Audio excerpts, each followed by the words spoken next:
வணக்கம். துலாம் ராசி ஆடி மாத ராசி பலன்கள்.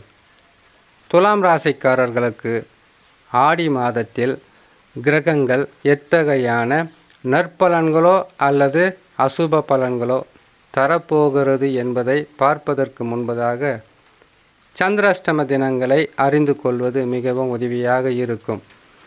ஏற்கனவே பூர்வ புண்ணிய ஸ்தானத்தில் சனி பகவான் வக்ரம், குரு பகவான் 8ஆம் இடத்தில் இருப்பது.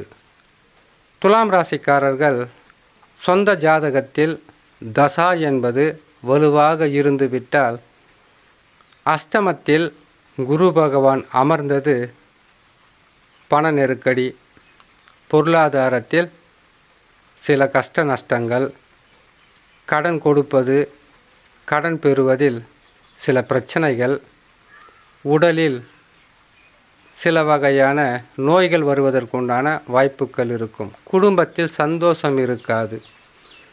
குடும்பத்தில் மட்டுமல்ல, வேலை செய்கிற இடத்துல கூட உங்களை விரோதி மாதிரி பார்க்க ஆரம்பிப்பாங்க. இதுக்கெல்லாம் காரணம் என்னவாக இருக்குன்னு பார்த்தீங்கன்னாக்கா 8ஆம் இடத்தில் குரு பகவான் அமர்ந்தாலே கெட்ட பெயர் உருவாகும். நல்லவர்களும் கெட்டவர்களாக மாற்றப்படுவார்கள். தேவையில்லாத எண்ணிக்கோ செய்த சில பிரச்சனைகள் மூலியமாக பல மனக்கசப்பான நிகழ்ச்சிகளை சந்திப்பது தான் இந்த 8ஆம் இடத்தில் குரு பகவான் இருப்பது. சனி பகவானும் வக்கரம் பெற்றிருக்கிறார். சற்று பாதகம் என்பது அதிகமாகவே இருக்கும். இதற்கு பரிகாரம் என்பதை கடைசியில் சொல்கிறேன், கேட்டு பயன்பெறுங்க. செய்தால் பாதகங்கள் குறைந்து சாதக பலன்களாகவே இருக்கும். சரி, துலாம் ராசிக்காரர்களுக்கு கிரகங்கள் தரக்கூடிய பலன்களை பார்ப்பதற்கு முன்பதாக சந்திராஷ்டம தினங்களை தெரிந்து கொண்டால் மிகவும் உதவியாக இருக்கும். காரணம், 8ஆம் இடத்தில் சந்திரன் இருப்பது தேவையில்லாத குழப்பமும் தேவையில்லாத பிரச்சனைகளும் கொடுத்துக்கிட்டு இருப்பார். 2.25 நாள் தானே, பொறுமையாக இருங்க. சந்திராஷ்டம தினங்கள் என்பது 29/7/2024 ஆடி மாதம் 13ஆம் தேதி திங்கட்கிழமை இரவு 8:23 ரிஷபராசியில் சந்திர பகவான் சஞ்சாரம் செய்யும்போது சந்திராஷ்டம தினங்கள் ஆரம்பமாகும். சந்திராஷ்டம தினங்களிலிருந்து விடுபடக்கூடிய நாட்களாக 31/7/2024 ஆடி மாதம் 15ஆம் தேதி புதன்கிழமை இரவு 12:49 மிதுன ராசியில் சந்திர பகவான் சஞ்சாரம் செய்யும்போது சந்திராஷ்டம தினங்களிலிருந்து துலாம் ராசிக்காரர்கள் விடுபடுவார்கள். இம்மாதத்தில் கிரகங்கள் தரக்கூடிய பலன்களை பார்க்கலாம்.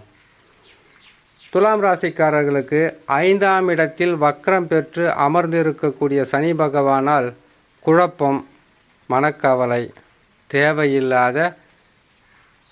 தேவையில்லாத எதிரிகளாக, நண்பர்களாக, குடும்பத்தில் இருப்பவர்களாக யாராக இருந்தாலும் உங்களை குழப்புறதும் தேவையில்லாத மன கஷ்டப்படுறதுக்கு உண்டான வழிகளுக்கு உங்களை தள்ளுவாங்க. பொறுமையாக இருக்கணும் இந்த மாதிரி நேரத்தில். ஏன்னு கேட்டிங்கனாக்கா, சனியும் வக்கரம் பெறாரு, குரு பகவானும் சரியில்லை. 2 ராஜ கிரகங்களில் உங்களுக்கு மிகவும் உதவியான கிரகம் சொல்கிறது சனி பகவான் வக்கரம் பெறுவது அவ்வளவு சிறப்பாக இருக்காது. இதற்கு பரிகாரமாக செய்ய வேண்டியது, சனிக்கிழமை தோறும் மாலை நேரத்தில் அருகில் உள்ள ஆலயங்களுக்கு சென்று கருவறை தீபம் ஏற்றுங்க. மனமுருகி வேண்டிக்கிட்டு வாங்க, நற்பலன்கள் நடக்கும். துலாம் ராசிக்காரர்களுக்கு ராகு பகவானை பொறுத்தவரையில் 6ஆம் இடத்தில் இருப்பது மிக சிறப்பான பலன்களை தரும். எதிரிகளாக இருந்தாலும் அவர்களை எப்படி வெல்வது என்பதற்கு உண்டான வழிகளை தேடுவீங்க. கொஞ்சம் பொறுமையாக இருங்க. குரு மாற்றத்துக்கு பிறகு எல்லாம் சரியாக வந்துடும். கொஞ்ச நாள் பொறுமையாக இருங்க. செவ்வாய் குரு இணைந்து ராசிக்கு 8ஆம் இடத்தில் இருப்பது அவ்வளவு சிறப்பான பலன்களை தராது. எதிர்ப்புகளும் ஏளனங்களும் வாழ்க்கையில் எதிர்கொண்டே ஆக வேண்டும் என்ற கட்டாயத்தில் இருப்பது. வண்டி வாகனங்களை கொஞ்சம் பார்த்து பத்திரமா ஓட்டுங்க. அதே மாதிரி கேட்டிங்கன்னாக்கா, வண்டி வாகனத்தை எங்கே நிற்க வச்சுட்டு போகாதீங்க. யாருக்காவது முன்ஜாமீன் கொடுக்காதீங்க. கொடுக்கல் வாங்கலில் யாருக்குமே நீங்கள் ஈடுபடாதீங்க. சிக்கல்களை தருகின்ற ஸ்தானத்தில் குரு பகவான் அமர்ந்து இருப்பது, 6ஆம் அதிபதி 8ஆம் இடத்தில் அமருவது உங்களுக்கு தேவையில்லாத குழப்பங்களும் தேவையில்லாத குடும்ப பிரச்சனைகளும் கொடுப்பதற்குண்டான வாய்ப்புகள் இருப்பதினால் பொருட்களை பாதுகாப்பாக பார்ப்பதும், பணம் கொடுக்கல் வாங்கலில் தகுந்த ஆதாரங்களுடன் செய்வது உங்களுக்கு மிகவும் சிறப்பாக இருக்கும். நண்பர்களும் எதிரிகளாக மாறுவாங்க. கெட்ட நேரத்தில் விழிப்புடன் இருங்க. துலாம் ராசிக்காரர்களுக்கு சூரியன், சுக்கிரன், புதன் இணைந்து 10ஆம் பாவத்தில் தசம கேந்திரத்தில் அமர்ந்து இருப்பது ஒரு சிறப்பான பலன்களை ஆடி மாதத்தில் பெறலாம். கொடுக்கல் வாங்கலில் உங்களுக்கு இருந்து வந்த பிரச்சனைகள் எதுவாக இருந்தாலும் ஒரு நல்ல முடிவு கிடைக்கும். அதன் மூலியமாக நற்பலன்களும் கிடைப்பதற்குண்டான வாய்ப்புகள் அதிகமாக இருக்குது. உங்களுடைய ராசிநாதனே 10ஆம் இடத்தில் அமருவதால் இதனால் வரையில் தடைகளும் தாமதமாக இருந்த சில நல்ல விஷயங்கள் கைகூடி வந்து நற்பலன்களை அள்ளி கொடுக்கும். கேது பகவான் 12ஆம் இடத்தில் இருப்பது பாதகமாக இல்லை என்றாலும் சாதகமும் இல்லை. 12 என்பது அயன சயன போகஸ்தானம். அந்த பாவத்தில் அமரும்போது நற்பலன்கள் குறைந்தாலும் கெடு பலன்கள் இல்லாமல் இருக்கும். இந்த வகையில் துலாம் ராசிக்காரர்களுக்கு இத்தகையான கிரக அமைப்புகள் தரக்கூடிய பலன்கள் பொறுமை, நிதானமாக இருக்கணும். குலதெய்வ வழிபாடு, இஷ்ட தெய்வ வழிபாடு கட்டாயமாக செய்யுங்க. குரு பகவான் உங்களுக்கு 8ஆம் இடத்தில் இருப்பதும் சனி பகவான் வக்கரம் பெற்று இருப்பதினால் மாலை நேரத்தில் அருகிலுள்ள ஆலயங்களுக்கு சென்று கருவறை தீபம் ஏற்றுங்க. ஏன்னு கேட்டிங்கனாக்கா, காலபுருஷ ராசி தத்துவப்படி உங்களுடைய ராசி 7ஆம் பாவம்.